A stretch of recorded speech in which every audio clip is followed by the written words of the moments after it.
You are listening to KC Sports Network, the #1 podcast network for today's Kansas City sports fans. With former players from your favorite teams, informed perspectives, and former insiders, this is the place for you.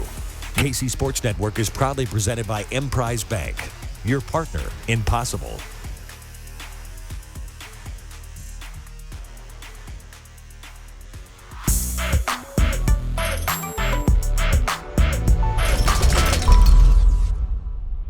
What's up, everybody, and welcome to another edition of 21 Questions, the Q&A show brought to you by the listeners and subscribers of KCSN, and also brought to you by our great pals at Macadoodles.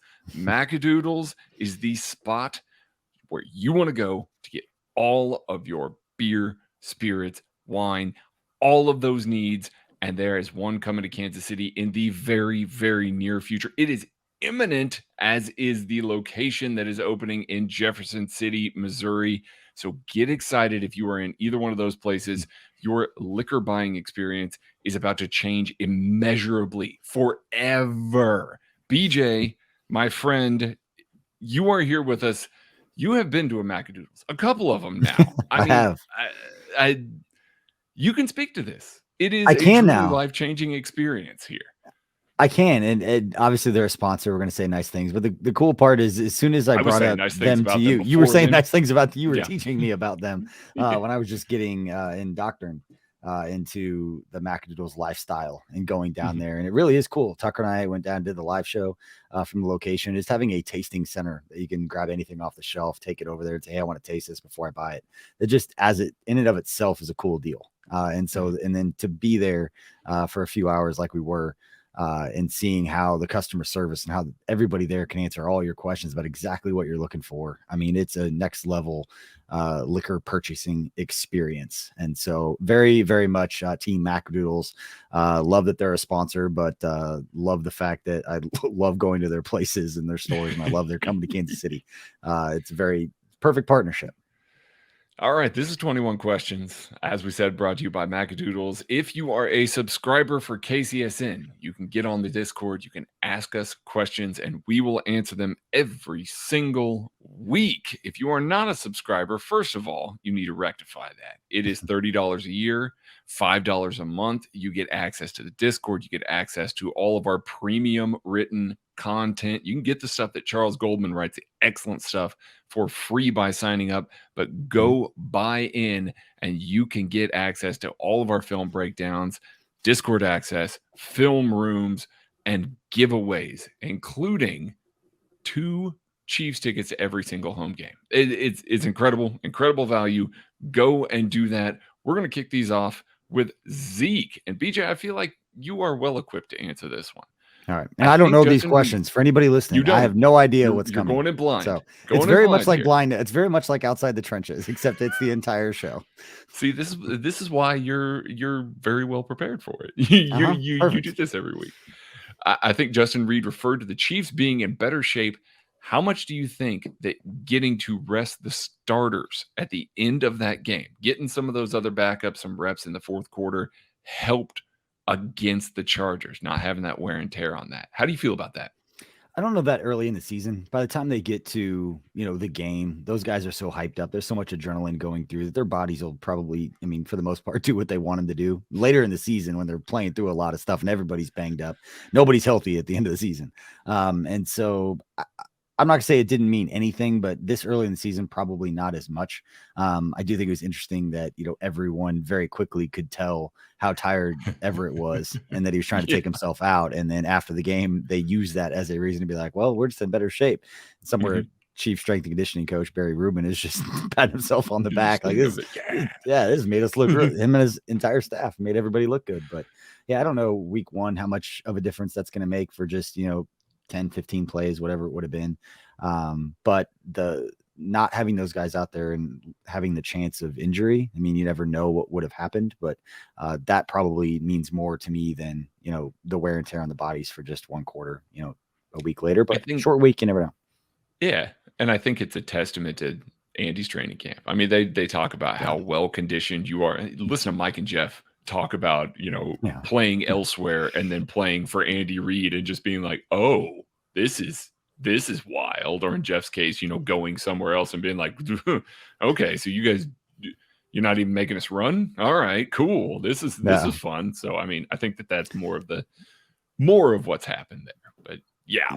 You gain an appreciation for the organizational structure of Andy Reid and how he does things when you watch it practice from how much wasted time is there? And there's none. Everyone on that field knows exactly what they're supposed to be doing every minute of practice. It's a beautiful thing to watch. Yeah. Mike Denny asks, through 2 games at this point, would you change your prediction for the Chiefs record at the end of the season? BJ, what was your prediction, by the way? Do you remember? I don't. Probably 12-5. Something like that, like 11-12. I think I was 12-5. So yeah. I don't necessarily think so. It may actually, if it was going to be anything, it'd probably be a little bit better because I assumed that the Broncos and Raiders would be a little better. I still expect the Broncos to get better. Hackett's going to figure out whatever it is that's going on over there that everybody seems to be beating around the bush with. And then I expect Russell Wilson to play better. Not going to be the Russell Wilson that was, 5-10 years ago that's been in that system for a long time, but it doesn't help that, Judy got banged up. Tim Patrick is out. There are some reasons why they're not playing that level, but AFC West in general doesn't seem to be as strong outside of the Chiefs and Chargers. So if anything, it would probably be a little bit better, but this one on Sunday is a big one just because these are the ones you need to win because the rest of the schedule is so difficult. You can't drop a game like this in this season with that schedule. I will say, I was looking at it this past week and feeling semi-confident about the way that things started. I thought the defense might be slow. I thought the offense might take a little time to gel. And I mean, they still can. I mean, we're still only through 2 games here, but the more I look at it, the more confident I feel in it. Maybe some of these games that I was a little more iffy about here, I'm not so iffy about it anymore. Tampa Bay Buccaneers was a game that I pretty much had chalked up as a loss. I really did. And now I look at that team and I'm like, you know what? I feel a lot better about that. That offensive line doesn't look great. They're dealing with injuries, catching them at the right time there. Obviously, you take the win off the Chargers, you maybe predict that there's a loss coming down the line with the Chargers there, the Rams as well, and then maybe maybe another. So I mean, I think maybe I'm improving by a game or 2 at this point, but it's more other teams and the way that they've looked rather than the Chiefs coming out of the gate and just wowing us with everything. They certainly have, but I mean, it's more the other teams that are making me feel that way. You look at, sorry to extend this real quick, but you look at the last third of that schedule after the Chiefs play at the Chargers on November 20th. It feels completely different now after 2 weeks because they have the Rams, who aren't as good as what we thought they were going to be based on what Buffalo did to them in the first game that I'm holding on to. And then at the Bengals, and the Bengals have been one of the biggest surprises in the AFC so far about how bad they've struggled. It was really interesting when I talked with Trevor Sikkema of Pro Football Focus because he's very tied in with Cincinnati, working for a company that's based in Cincinnati. Had a pretty good feeling about them, and he picked them to miss the playoffs, and he's not exactly surprised. And a lot of it had to do with their head coach, was Zach Taylor, but the Bengals don't seem to be as strong. And then at Broncos, at Texans, those games don't seem to be as difficult as they were before. The Seahawks are not the Seahawks that they have been in the past. And Jamal Adams out for the year. So that was their dude on defense. And then the Broncos and the Raiders to finish out the season. So that's a completely different feel because of the Rams, the Bengals, and then the Broncos not being who we thought they were at this point, but it's still really early for them. They've got a lot of new stuff going on, a lot of new faces over there. And I do expect them to be good enough to come up and bite somebody 1 week. All of a sudden they kind of put it together and go out and have a good performance. But yeah, but it definitely, the vibe, especially this early season, it was, oh man, this is a murderer's row in the early season. Feels a little bit more, you're exhaling a little bit after beating the Cardinals and the Chargers. You're just like, oh, okay. I feel a little bit better about it. All right. Rugby Fox asks, what surprises, if any, do you think Kansas City is holding back offensively and or defensively for the Buffalo game? Well, right now, defensively, they're not doing a whole lot of stuff in coverage. They're keeping it pretty basic. They got a lot of young guys. They're obviously still doing installs and things like that. And maybe they're just playing towards the offenses. We'll see a little bit of that this week. So defensively, I don't think that they've really unveiled much much of anything. They've given Willie Gay and L'Jarius Sneed the ability to blitz off of the edge whenever offenses go condensed. I expect that that's going to stay, especially when Willie Gay comes back. But I don't think that we've seen Steve Spagnuolo really tap into the coverage scheme, tap into the exotic stuff this season yet. And so that should give you some confidence because they're doing basic stuff and they're doing it really well and they're keeping offenses down right now. Anything offensively, BJ, you think? Not really, because you're attacking certain parts of their defense, not necessarily doing what you do. They are matching up. They're trying to find ways. So I just have the thought, and I don't know if I'll be able to articulate this very well, but how do you weigh the value in giving plays away that you would want to save for an AFC championship game versus you don't show those plays. You don't feel like you're giving yourself as good of a chance to win and basically giving up home field advantage. Is it more important for you to be at home, or is it more important for you to hold back things that you would want to show that same team you're playing? And we're overthinking it, but those are the kinds of things where it's like, would you rather go to Buffalo, but have some stuff that you haven't shown yet, knowing that Patrick Mahomes, these guys going on the road does not scare them. And it hasn't. They've gone and played in some cases early in his career, much better on the road. So I don't mind either way. And whatever ends up happening, I'll just say, well, they were holding stuff back. Yeah. And, speaking of holding stuff back, you don't have to hold back your gambling anymore because the NFL action is in full swing here at DraftKings Sportsbook. They are the official sports betting sponsor of the NFL. We're talking touchdowns, big plays, and big, big wins. New customers can bet just $5 on any NFL team to win and get $200 in free bets if they do. I did, and I was very thankful for being able to jump in on that. If that is not enough, everyone can boost their winnings with DraftKings stepped up same-game parlays. I love to do that right now. Every leg you add can boost your winnings up to 100%. Payouts bigger than ever.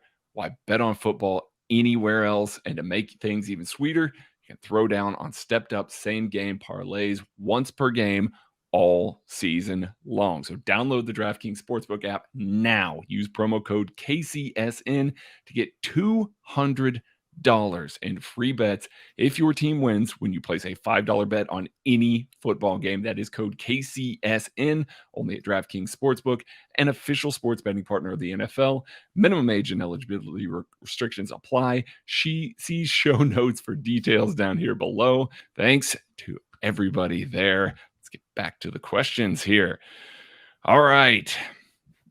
If Kansas City opts for a splashy first-round pick and maybe even a trade-up here in the 2023 draft in Kansas City, who do you think is most likely and who would you personally love to see within some reason? BJ, do you have anybody on your draft radar right now? No, I am not mentally there at all. I would just be naming like K-State players that I like. Sure. I mean, K-State has an excellent edge rusher. I mean, he really does. I mean, somebody that King Felix is pretty good. Yeah, he's pretty damn good. I mean, Deuce Vaughn, pretty damn good. I mean, yeah, there's a couple guys like that. If we're talking first round picks here, I got a couple guys here. Andre Carter II out of Army. Probably going to be the highest drafted player from Army in a long time, maybe even ever. I'm not sure where that ranks, but legit first round edge prospect. He's a very huge, long guy, extremely explosive and fluid. Now, he doesn't necessarily play with the kind of power that Steve Spagnuolo really likes, but if they are shifting a little bit, trying to get guys that can just get after the passer a little bit more, and they got some of the guys in-house that play with power, this is a guy that makes a ton of sense. And the other guy that I'm looking at is a guy named Quentin Johnston, wide receiver out of TCU. If you like George Pickens last year, and I mean, who didn't? We all did. And now we're seeing what he's doing on Sundays. Quentin Johnston is a very similar player. Huge guy, 6'4", 215, runs a 4.4 40, 42-inch vertical jump. Was like back squatting like 525. He's just a massive dude. He is explosive, and he also has vertical speed. We talk a little bit about MVS and how he's got kind of build-up speed, long strides. He eventually gets to that real extreme vertical speed. Quentin Johnston is like that, except he's also got the explosion. So he creates quick separation. I think he makes sense in Kansas City. giant body, giant dude, alpha at the catch point, and he can create separation underneath the run and stuff underneath. I would love Quentin Johnston in Kansas City. I think he'd be just an ideal dude to add at this point. So without knowing the players, you give me a guy on the defensive line who can wreak havoc. I don't care if he's a defensive tackle, defensive edge player, somebody up there that can provide something to get after, keep loading up young guys on that defense. I'm all about that.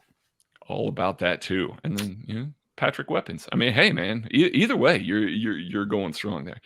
Grayson asks, with Dana out, who gets a spot on the active game day roster? That, by the way, we found that out today. That is Malik Herring, according to some of these pressers here. And so that makes a lot of sense. Malik Herring can kick inside. Mike Davis been playing a lot inside. Like for like right there. Okay, BJ, here you go.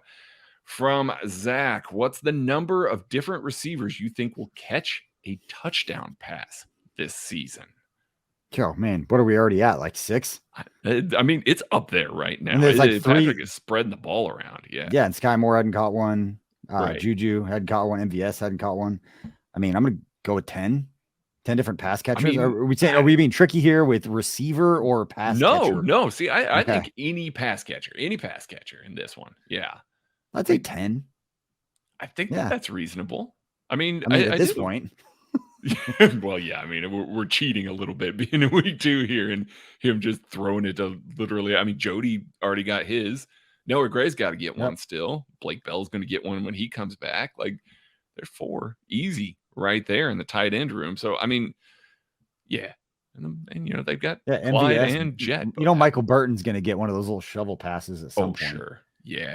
Noah Those Gray. count. Yeah. I mean, it's coming. Pacheco. I think Yeah, Pacheco, they're going to hit him at some point. He's going to get a screen and break loose. Like that. Yeah. It's the bad team that quit in about week 14. Just dominate. They're making business decisions, scheduling vacations and stuff. And you got a Rutgers dude that is mean and wants to run you over in the flat. Yep. All right. Andy Nagel, what player are you most excited to watch grow on offense and defense, BJ? Ooh, to grow. I think on defense, it's Leo Chanel. I think the more he plays fast, the more he gets comfortable. And maybe not this season because he's going to be limited in his role. And I think it'll grow for him as that rush Sam.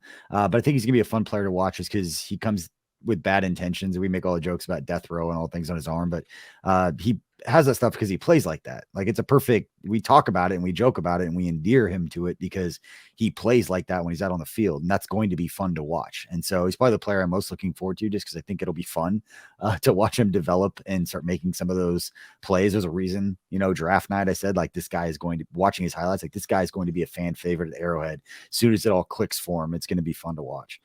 So I'd say Chanel on defense. And then offensively, I mean, Sky Moore is the easy one. Just because, I mean, again, there's a lot put on these receivers in an Andy Reid offense. Mentally, what they have to learn, what they need to know, not just about what route they run on the play call, but to read the defense, the option route, where they fit within the scheme of everything that and everyone that goes out there. They all have a job to do in a given play, and they don't know it till they line up in a lot of cases. So that's a lot to put on a young guy who's never been in a system like that before. Yeah. And so the route running, the comfortability with what he's doing. Hopefully we start to see flashes of that. I'm sure a lot of it now is going to be package plays. Whenever he does get out there, they're going to bring him along slowly. But as he starts to figure it out, you'll start to see him get more comfortable. He talked a little bit about during training camp, starting to feel a little bit more comfortable. And Patrick had made some comments about, once he gets more comfortable in all of this, and it's not surprising, every rookie receiver that's ever come through, when you ask him about it, they'll give you kind of the deer in the headlights at rookie minicamp. I'll never forget Chris Conley just looking at me like, I have no idea. Like that's what his eyes were telling me and his mouth was saying. I think he gave me a line of Andy Reid's offense is a living, breathing thing. And that was the very artistic way of being like, this is different. Like there's an answer for everything. This is kicking my ass a little bit. That's yeah, exactly. The whole point is developing something that there's always an answer. If everybody's on the same page, there's nothing that you could go out there and see that you wouldn't have an answer for or a bad play called for from the passing game situation. So yeah, it'll be fun to watch. I like that. All right, Jacob M. If you had to make a specialty concession food for Arrowhead, what would it be? This is a tough one. I mean, my automatic thing is I just want to grab some buns, slice some brisket, put an onion ring and a slice of cheese and some barbecue sauce, and let's just have that there. Like they're getting crazy with some of the food out there. That they are. Listen, there are a lot of things that they put together that I like them all individually. You put them together, I'm like, I don't understand this. I don't understand what we're doing here. Yeah, I have no idea.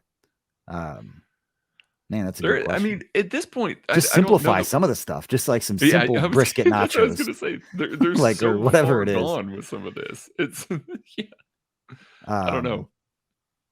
Yeah, I don't know. I don't know everything. It's specialty fried grilled cheese sandwiches with chili on them. I think I saw that. I can't remember if that was Arrowhead. I saw that somewhere. That was a stadium food, and it was just like, okay, that's a heart attack about, like, right comfort there. Food when it's cold. Like, what do you want when it's cold? Like, it's very boring. Just give me like pretzel with some cheese and just soak up everything I'd been drinking.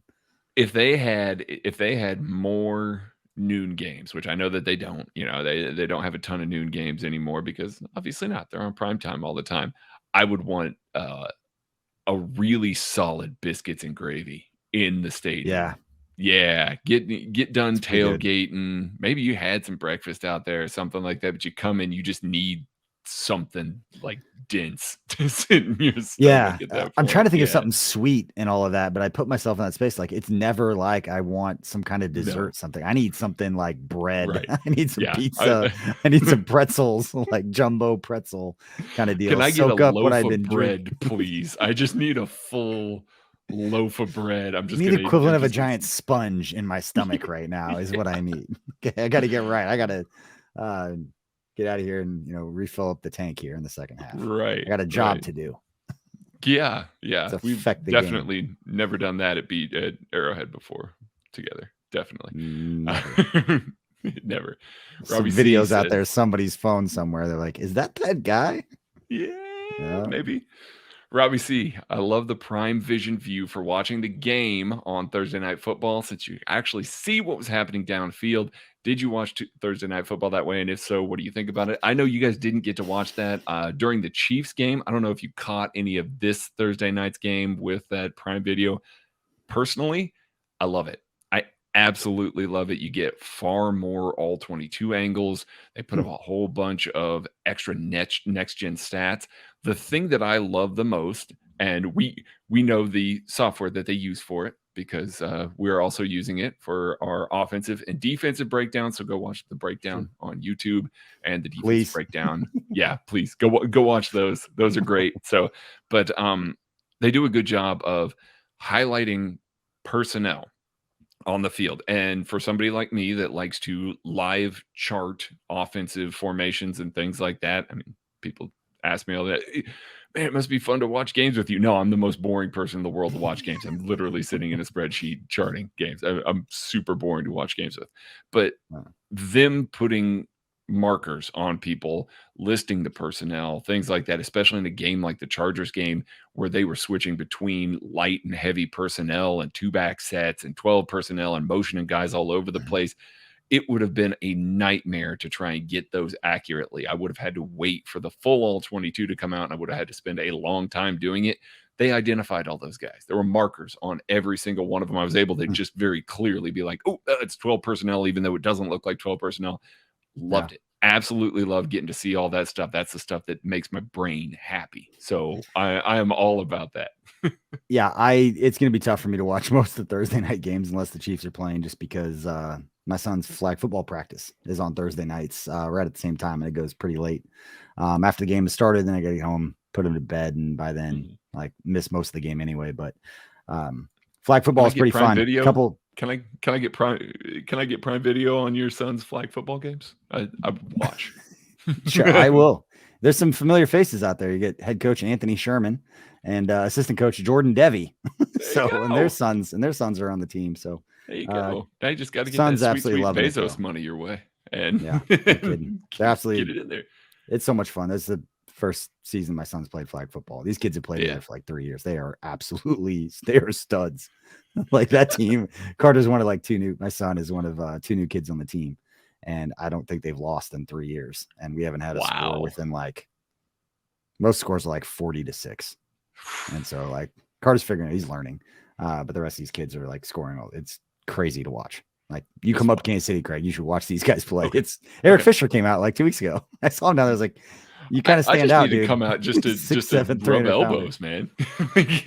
They're hard to miss out there. They're I'm sure. It's easy to find. Wesley Vreeland, what exactly was the difference been in the play between Jalen Watson and Joshua Williams? Looked like Williams is going to be the next man up in training camp / preseason. However, Watson got the start above him. I think it's just understanding the system, picking up what they want to do there. I look at Joshua Williams. I see a guy that reminds me very much of Charvarius Ward. And I know that we got a question coming up here in a little bit here, but it reminds me very much of Charvarius Ward early in his career. Just a guy that needs some time, just a little bit of time. I have full faith that Joshua Williams is going to be a very good player in this league. I think Jalen Watson, just from an on-the-field perspective, was ready. And he just needed to catch up in the film room a little bit. And once that clicked, you started to see it. And obviously you're seeing it now. And I think he's doing a good job communicating, especially with L'Jarius Sneed and Justin Reed. We saw that on the interception. They did great job communicating, great job reading out the play, great job passing off the route. That's exactly what you need to do in Steve Spagnuolo's defense. So I think you're seeing him shine and him get the opportunities because he's just come into that. Maybe Joshua Williams had a little bit more of that early and they felt more confident with installs in training camp. Now you've kind of seen it to the point where Jalen Watson caught up and the on-field is kind of trumping the other guy at this point. So, all right. I concur. This one's a great one, BJ. You're going to love this one. Right. Leah87 asks, what Disney princess personifies each KCSN crew member? Oh my God. Who's the boldest one? I'll take that one. You. Okay, great.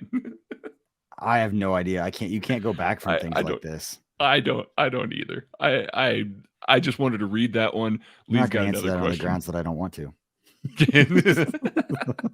You need more time. You can't drop something on like that on me that will live forever. No. We're going to ask another one from. If you knew this crew, we do not let things like this go. So, Maddie, we'll be in Vegas next year, and Maddie's going to be like, Ariel, huh? That's who you think, huh? Okay. It'll come out of nowhere. It'll never be discussed until the funniest time in the world. I just can't wait to go back to the pizza place and tell the lady, thank you so much for letting us meet Matt Damon as they were filming that movie. I'm still upset about that. Love it. She was just ready for you guys to get out of there. Clearly. No. We'll save that story for another. If you want to know that story, let us know in the comments and we'll tell you next time. We'll follow up. I'll tell you what, we'll go back to the pizza place. We'll have a follow-up. We'll film it, and then we can tell the story that way. I know what she looks like. I will. Mike Denny, you both have to split duties 50-50 cooking a meal together. What meal are we cooking, BJ? I don't think that you and I have ever cooked for each other. So, make a mean jambalaya. I mean, if you can chop, we can make jambalaya. I can do that. Okay, let's do that. Yeah. Actually, let's not do that. That sounds like a lot of work. I think you go in waves of cooking because my kids are at an age now where even if we spend a lot of time cooking something, they're not going to eat it. So we don't really cook a lot of really nice meals. With my daughter. Yeah. Eating macaroni and chicken tenders. Pretty much, and things that they'll eat, but forcing them to eat the peas and the green beans or whatever sustenance. Put on there. You have to eat something. Yeah. So, not a Z-Tunnel15.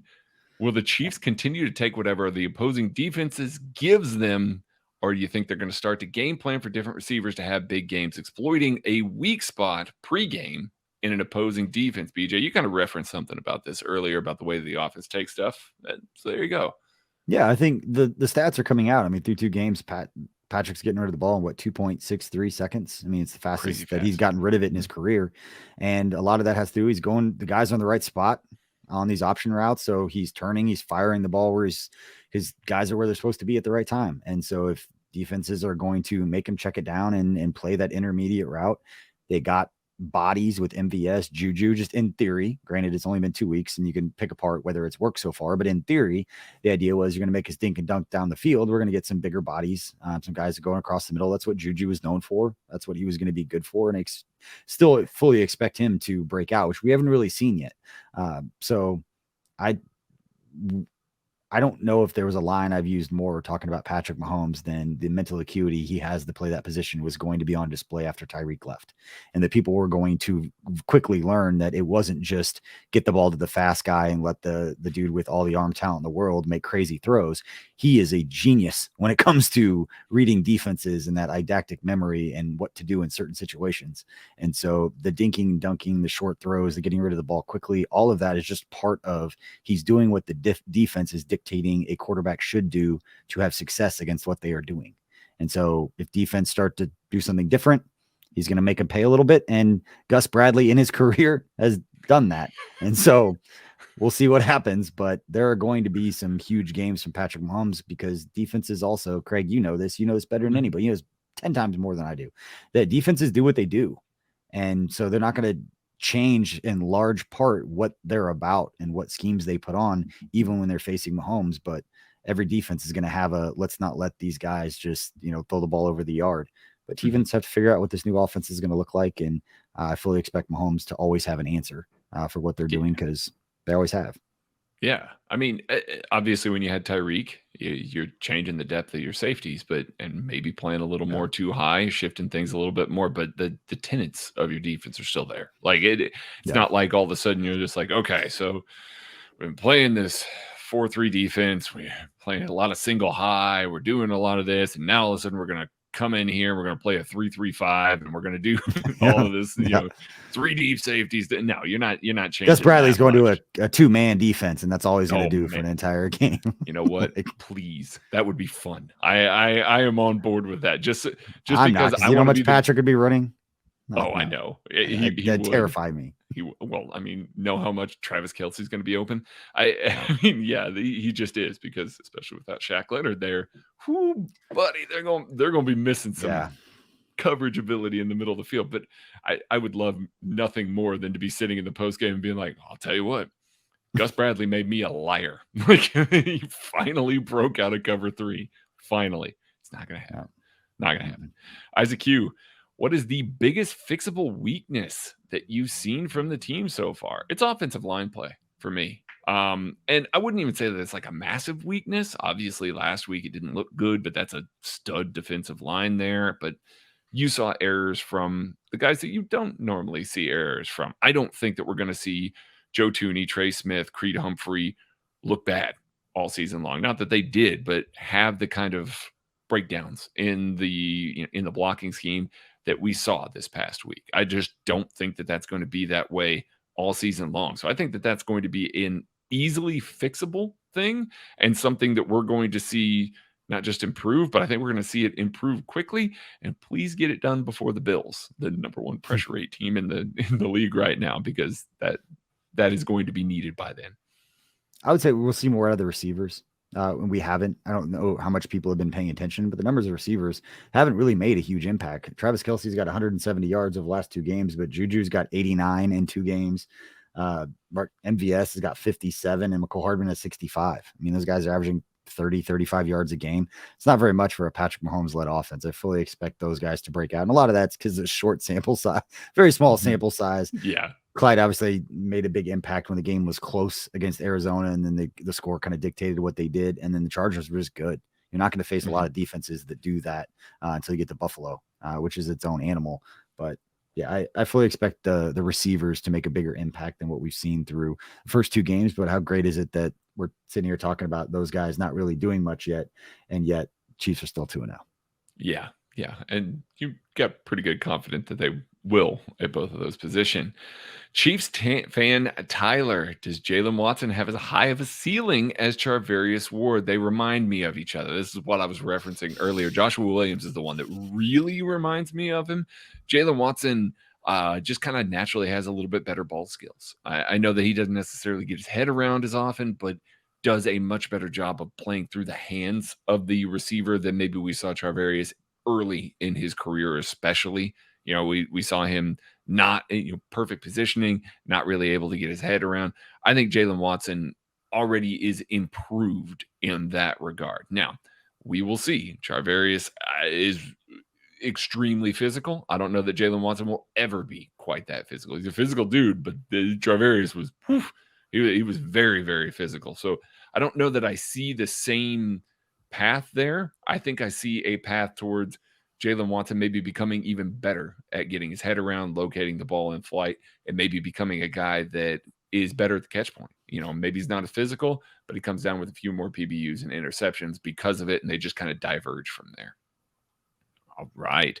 Z Andera, with Veach historically not investing money into the cornerback position, do you think that L'Jarius Sneed has done enough that Brett Veach would be willing to give him a bigger second contract? If not, what do you think Sneed needs to do throughout the rest of his rookie deal to earn one, BJ? You got thoughts on L'Jarius Sneed?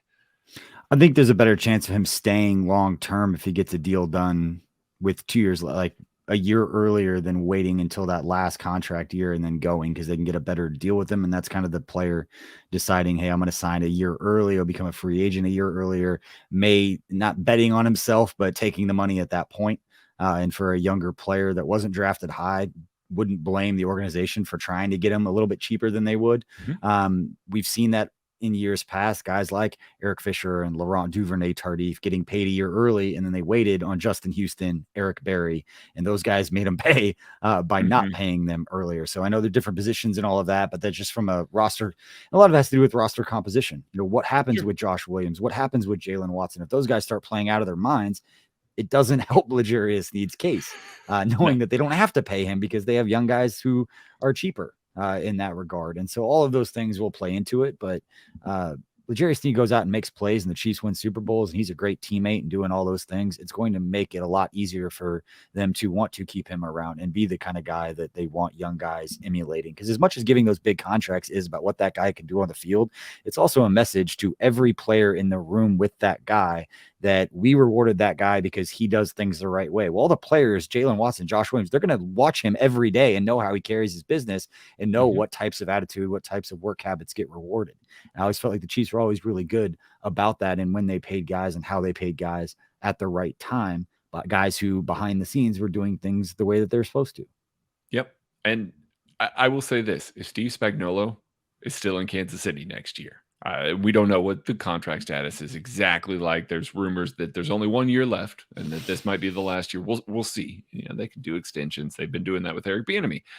If Steve Spagnuolo was still here, LJ is going to be here. Like, he's too much of a weapon for Spags right now. Like the way that he's deployed, the way that he's able to do stuff as the slot corner, both from a blitzing standpoint, run defense standpoint, and his ability to rotate, shift, play man underneath, drop into coverage, in zone coverages and things like that. Like, he is too important. Now, I realize that people are going to, basically rewind back to last year about this time when I said, if Steve Spagnuolo is still in Kansas City, Tyrann Mathieu is not leaving. He's too important to the Chiefs defense. Yeah. Obviously, you can find another option. You can. But at this point, I just have too much confidence in the young player, the growth into becoming a really, really solid player from the slot from this team, and an impact player for Steve Spagnuolo for a long time, as long as he sticks around in Kansas City. For sure. All right. Casey from KC. Why wouldn't the NFLPA and Willie Gay appeal the length of the suspension? We're not going to get into some of the off-field elements of this. If you want to, I would suggest go read some of what happens. I think a lot of people, the initial reaction was he broke a vacuum.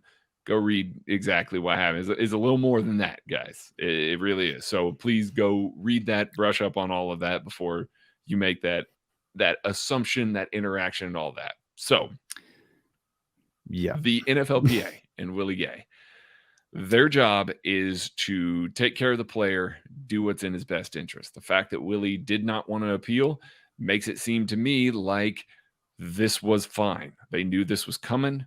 They had already sorted this out. Willie went, you know what? I'm not going to win an appeal. if I come forward with this, so I don't need to appeal. We don't need to drag this through the mud. Let's go ahead. Let's get it over with. Let's get the 4 games out of the way, especially now that the Chargers game is over. Let's get the next 4 games out of the way and not backload it at the end of the season when we're looking to build towards the playoffs and have that run there. I think that that's more of what it is rather than, some sort of conspiracy or anything like that.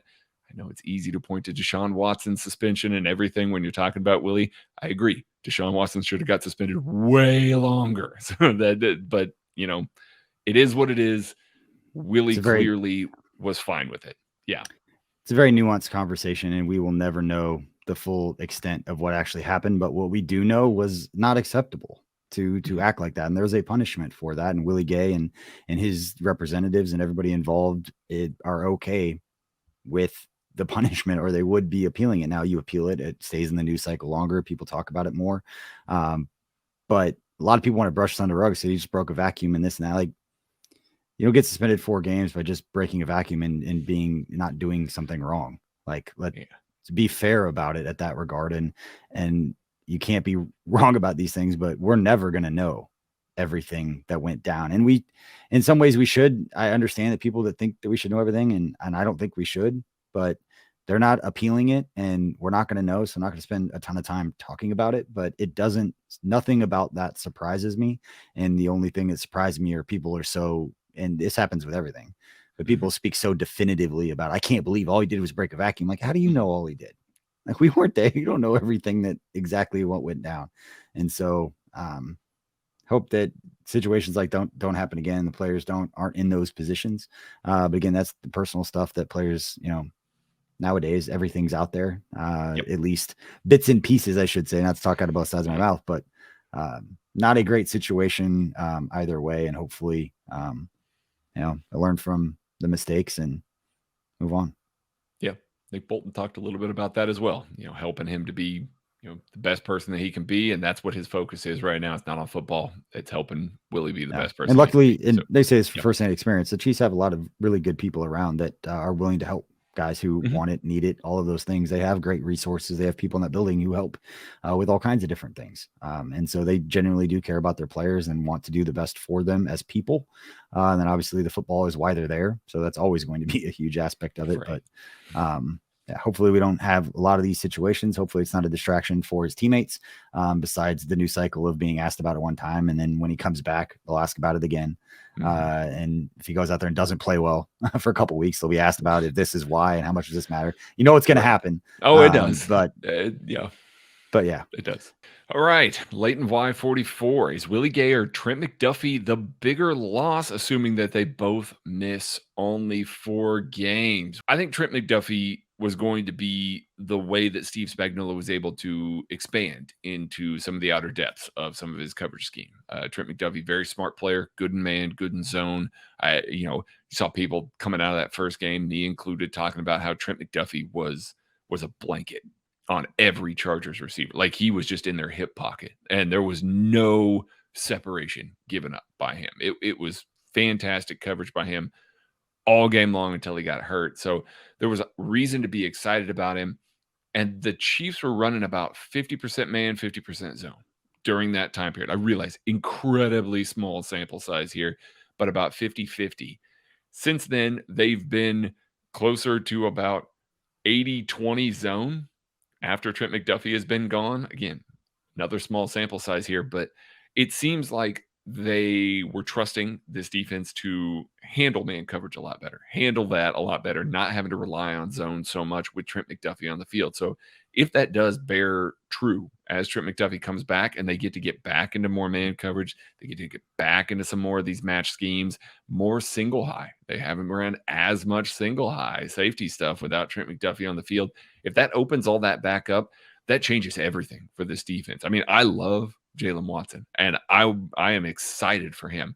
But if Trent McDuffie coming back, along with Rashad Fenton and L'Jarius Sneed on the field, means that Steve Spagnuolo can just basically dig into a grab bag here and just pull out the coverage that he wants at any given time and not have to be forced into doing something that he doesn't feel comfortable doing, that pays way bigger dividends, way bigger dividends than the personnel on the field, in my opinion. So I can make the argument for Trent McDuffie in that regard. Isaac Hugh, he asked me, but we'll talk both of us here. What's your football background? Essentially, how did you get here? By the way, Isaac, I'm not sure how to take. How did I get here? Like, why are you here? No, I was a guy that his grandfather basically was a head coach for a long time, was focused on defensive back. So I grew up watching defensive back play basically my entire youth, played a little bit, was not good, was much better at soccer. So I diverted my path that direction and played that a little bit collegiately and went that direction with it. And then when Todd Haley, Scott Pioli were hired, Clancy Pendergast was hired, there were a lot of questions about what was going to happen with the defense, switch to the 3-4. I was a guy that still had a thirst for that knowledge and that positional awareness and moving stuff around. So I started doing a lot of research and just kind of de facto became the defensive guy just by doing that, by just reading books and translating it and saying, hey, listen, this is how I read it. Kept doing that for a little while. That was going well. Then we got all 22 and that just opened everything up because now we get cover schemes. Now we can see defensive line play. Now we can do all that.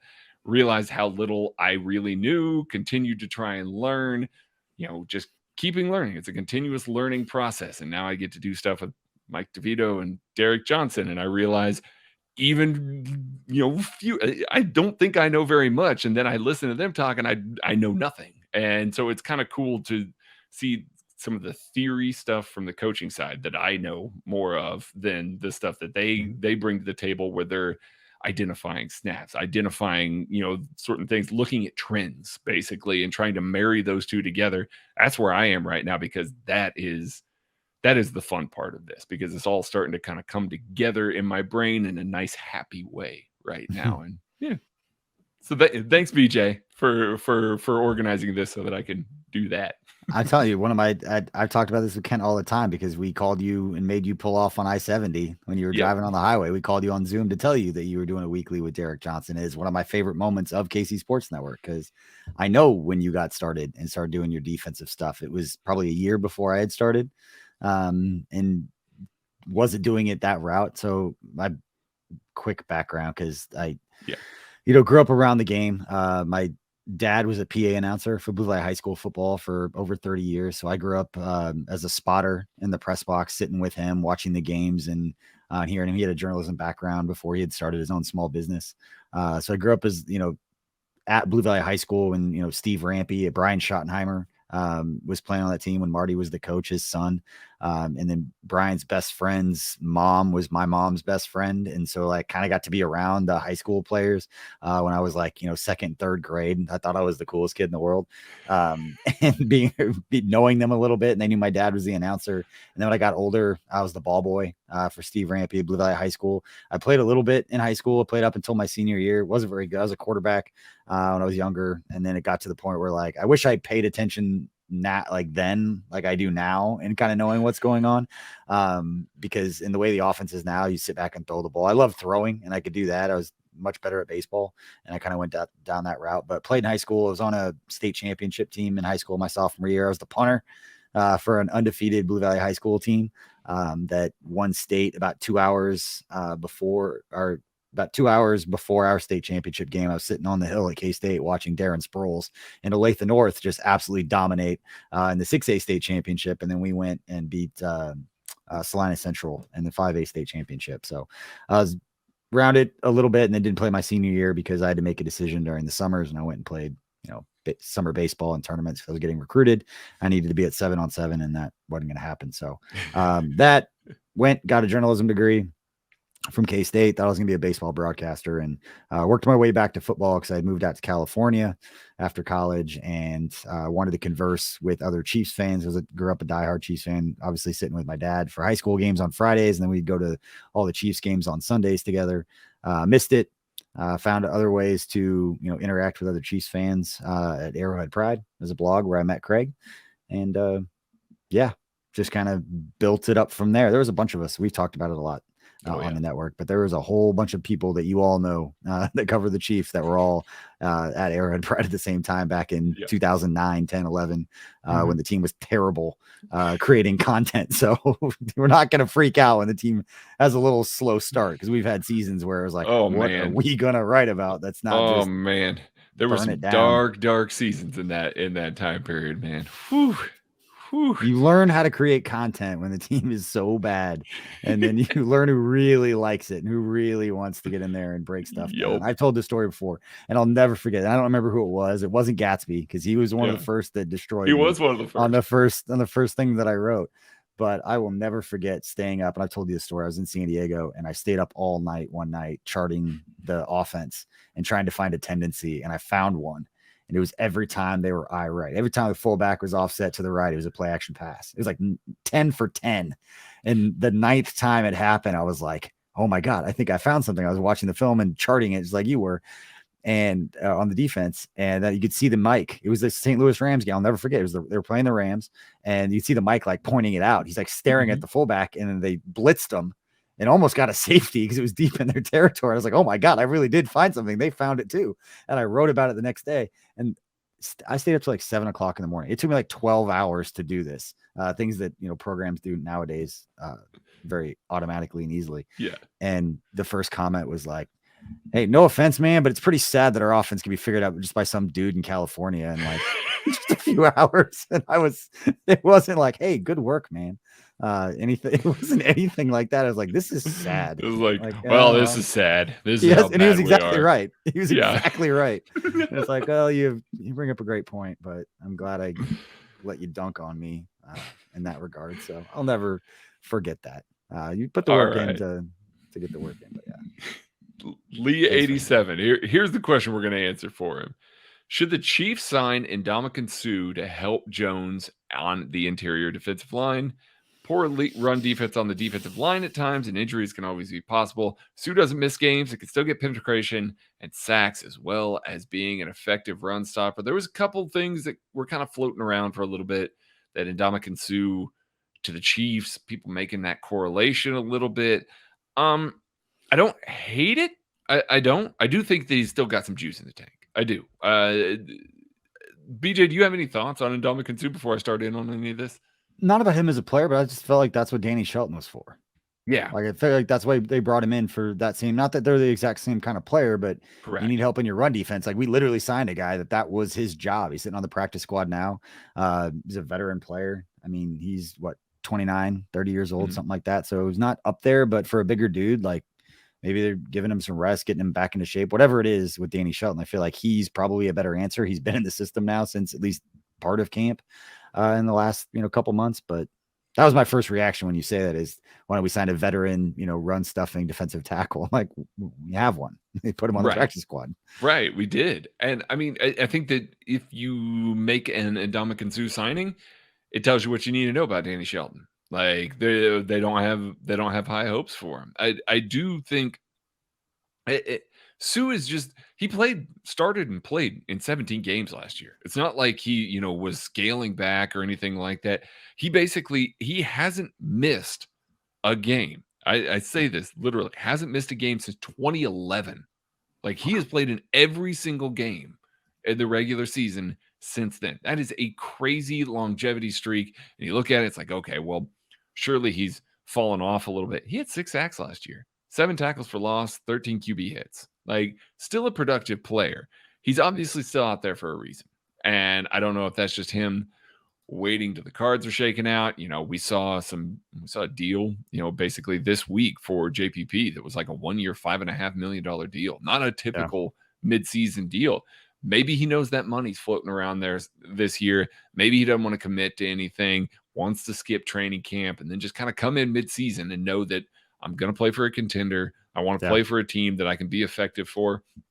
That being said, I don't know how much he's going to move the needle. I don't. I say all those things just to say I think that he's probably a guy that's going to give Jones a breather. Maybe you're going to see him in the dime a little bit, although right now Steve Spagnuolo wants to use extra defensive ends on those interior spots. Mike Dana has been very effective in that role right now.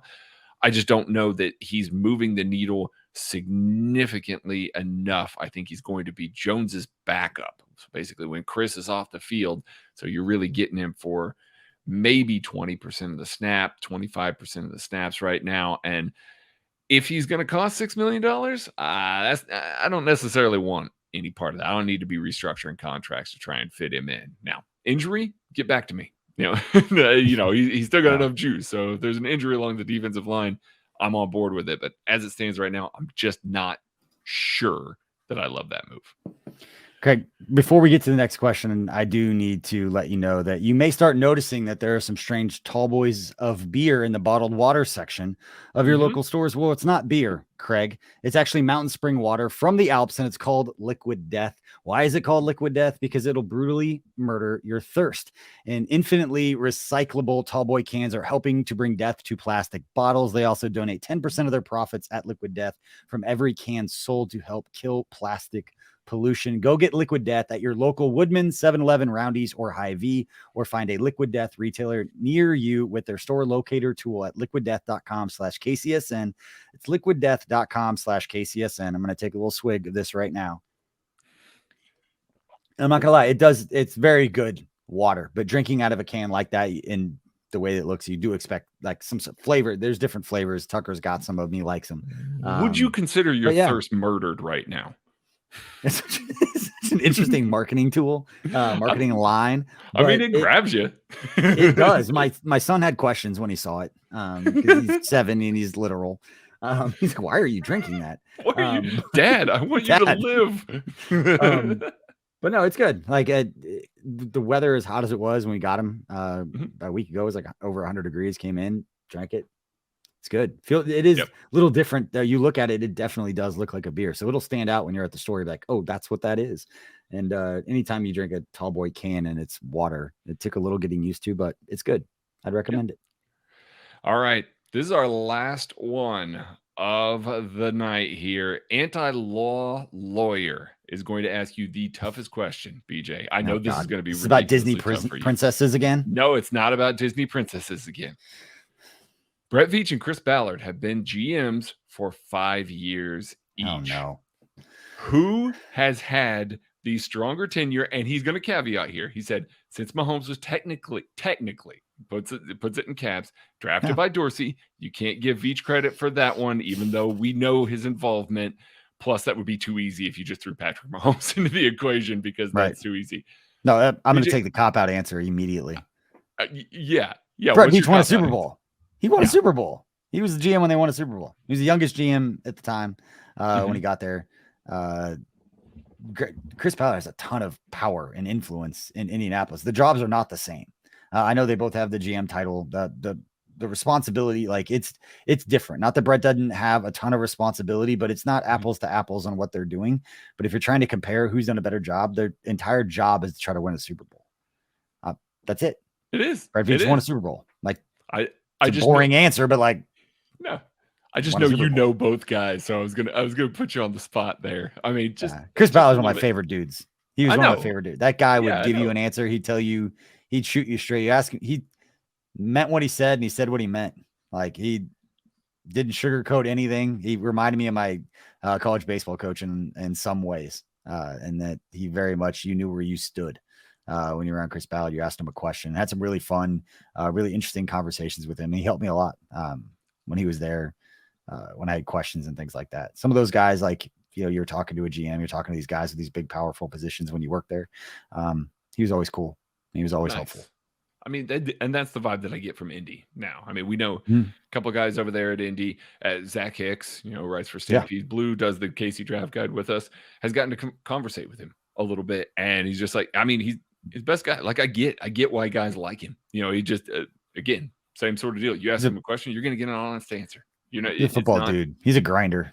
Yeah. Like, those guys grew up as scouts and Ballard, down in Texas. Like, it's not a glamorous life for them to get to that position. And so they put their time in and they really grinded their tails off to get to where they are. So you hear their stories and you hear how much they put in, and those scouts on the road all the time and scouting, and it's not a glamorous life. So the guys who make it up to GM and treat people like Ballard has treated people, like, it's cool. You root for those guys. But it is Brett Veach. I mean, it is. It just is. He won a Super Bowl. Won. And I Won. mean, you look at the quality of roster, especially after the last two drafts. At least Colts had some good steals in the draft. Not going to argue. But the last two drafts, Brett Veach just Brett Veach is murdering the draft like liquid death murders your thirst. That's going to do it for us for 21 questions this week.